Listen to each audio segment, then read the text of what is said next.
On June 4, 2025, the global economic landscape felt a sudden, sharp jolt.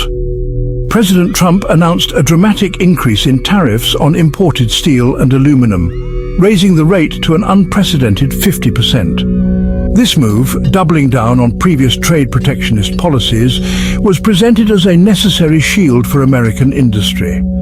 The administration's rationale rests on pillars of national security and fair trade.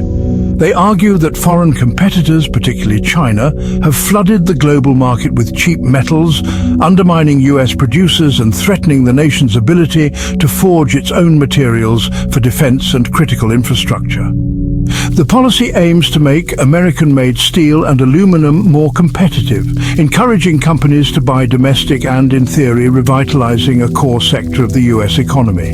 The legal foundation for this bold action is Section 232 of the Trade Expansion Act of 1962, a law that grants the President authority to impose tariffs if imports are deemed a threat to national security.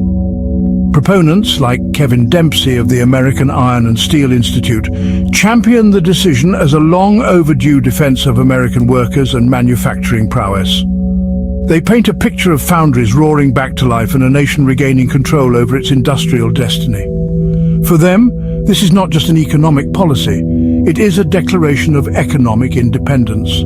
The goal is simple: to force a realignment of global supply chains and bring production back to American shores, no matter the short-term cost. However, this decision was not made in a vacuum, and it has sent immediate shockwaves through countless American businesses that depend on these imported metals. For every one steelworker in the United States, there are approximately 80 people working in industries that consume steel and aluminum. This statistic highlights the immense downstream risk of the new tariffs. From car manufacturers needing specialized steel to construction companies building bridges, the cost of raw materials is set to skyrocket. This creates a fundamental tension between the goal of protecting domestic producers and the reality faced by the much larger group of domestic consumers of those same materials. The tariff is a powerful lever, but its effects are far from simple or targeted. The international reaction has been swift and severe, adding another layer of complexity to the situation. Key allies and trading partners, including Canada, Mexico, and the European Union, have decried the move as protectionist and harmful. They have threatened to impose their own retaliatory tariffs on American goods, raising the specter of a full-blown trade war. Economists warn that such conflicts rarely produce winners. A Federal Reserve study on the previous, lower tariffs found they led to a net loss of manufacturing jobs and higher prices for consumers. The fear now is that these new, much steeper tariffs will only amplify those negative consequences, punishing American businesses and households far more than they help. For a global titan like the Coca-Cola company, the 50% tariff on aluminum is more than just a headline. It is a direct threat to its business model. The iconic aluminum can is central to its brand and its operations. Every single day, millions of people around the world pop open a can of Coke, Diet Coke or Sprite. The company is one of the largest purchasers of aluminum in the world, and a significant portion of that metal is imported. In 2024, nearly half of all aluminum consumed in the United States came from foreign sources.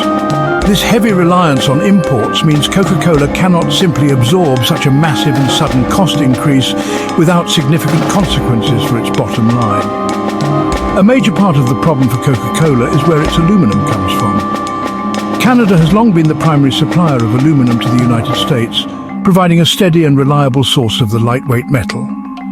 The integrated North American supply chain was built over decades, optimized for efficiency and cost-effectiveness. The new tariff disrupts this finely tuned system overnight. It effectively places a 50% tax on a critical raw material that the company needs to function. Coca-Cola CEO James Quincey has been clear about the impact, stating publicly that the tariffs will inevitably drive up production costs, creating a difficult financial puzzle that the company must now solve. The numbers involved are staggering. When the cost of your primary packaging material suddenly leaps by 50%, the financial pressure is immense. This is not a minor adjustment that can be easily absorbed through small efficiency gains elsewhere in the business. It represents a fundamental shift in the economics of selling beverages in aluminum cans. Domestic aluminum producers, even if they were to operate at maximum capacity, simply cannot meet the total demand of the US market. The Can Manufacturers Institute has issued warnings that this supply gap is a hard reality, meaning companies like Coca-Cola have no immediate way to switch entirely to domestic sources, even if they wanted to. This leaves Coca-Cola in a precarious position. The company is now caught between a rock and a hard place. Pay the steep tariffs on imported aluminum or scramble for domestic supplies that are insufficient to meet its needs. Either path leads to higher costs. This dilemma forces the company's leadership to re-evaluate core aspects of its production and pricing strategies. The simple act of canning a beverage has suddenly become a complex and expensive endeavor, forcing a corporate giant to navigate a trade policy that strikes at the heart of its operations. The question is no longer just about selling soda. It's about how to afford the very container it comes in. Faced with the soaring cost of aluminum, Coca-Cola's leadership is being forced to consider a strategic pivot that carries its own significant risks. One of the primary options on the table, as acknowledged by CEO James Quincey, is to shift more of its production from aluminum cans to PET plastic bottles. From a purely financial perspective, this makes sense. Plastic bottles are not subject to the new tariffs, and increasing their use could provide a crucial escape valve from the mounting cost pressure of aluminum. This would allow the company to protect its profit margins and potentially shield consumers from the full impact of the tariff-driven price hikes, at least in the short term. However, this potential shift away from aluminum presents a serious public relations and environmental dilemma. In recent years, Coca-Cola, like many other multinational corporations, has been under intense pressure from consumers and environmental groups to reduce its plastic footprint. The world is increasingly aware of the problems of plastic pollution, from clogged oceans to microplastics in the food chain. In response, Coca-Cola has made public commitments to increase recycling and use more sustainable packaging. A major move back towards single-use plastic bottles would be seen by many as a significant step backward, potentially undoing years of effort to build a greener brand image. The environmental trade-offs are stark. Aluminum is infinitely recyclable. An old can can be melted down and turned into a new one with a relatively small loss of energy and quality. In fact, a large percentage of the aluminum in circulation today has been recycled many times over. PET plastic, on the other hand, is much more difficult to recycle effectively. It often gets downcycled into lower quality products rather than being turned back into new bottles, and a vast amount of it ends up in landfills or polluting the natural environment. For environmentally conscious consumers, choosing a product in an aluminum can over a plastic bottle is a clear choice. Coca-Cola's potential pivot would force these customers to choose between their values and their favorite beverage.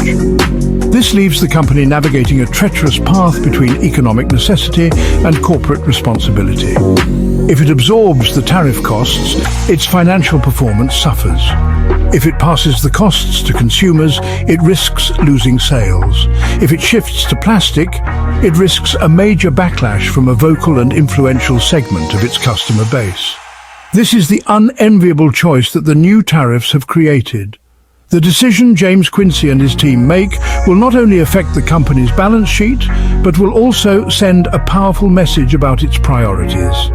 Is the primary goal to deliver profit for shareholders, or is there a deeper commitment to the environmental pledges it has made? The impact of the 50% aluminum tariff extends far beyond the dilemma facing Coca-Cola. It sends powerful and disruptive ripples across the entire American economy, affecting a wide array of industries that are woven into the fabric of daily life. The most immediate and obvious impact is on the canned goods sector. The Can Manufacturers Institute has been vocal in its warnings, explaining that the price of everything from canned soup and vegetables to pet food is set to rise. These manufacturers, much like Coca-Cola, are heavily dependent on aluminum and steel for their packaging. They operate on thin margins, and a sudden 50% spike in their primary material cost cannot be absorbed. This cost will inevitably be passed down the supply chain, from the manufacturer to the wholesaler to the grocery store, and finally to the American consumer. Smaller businesses in particular will feel the squeeze most acutely. Consider the craft brewing industry, which has exploded in popularity over the past decade. Most craft brewers rely almost exclusively on aluminum cans to package and sell their products.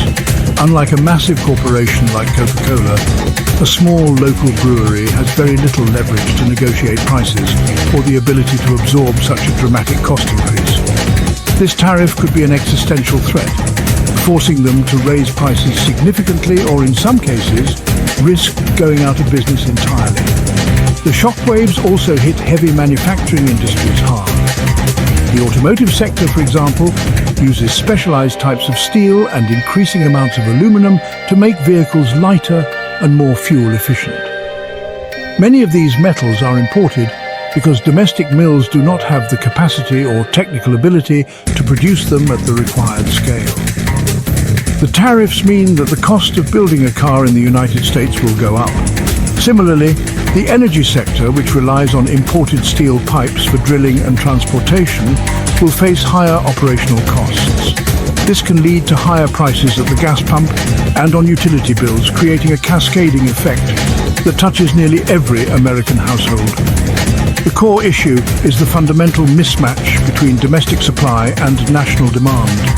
As noted, the United States imports nearly half of the aluminum it consumes.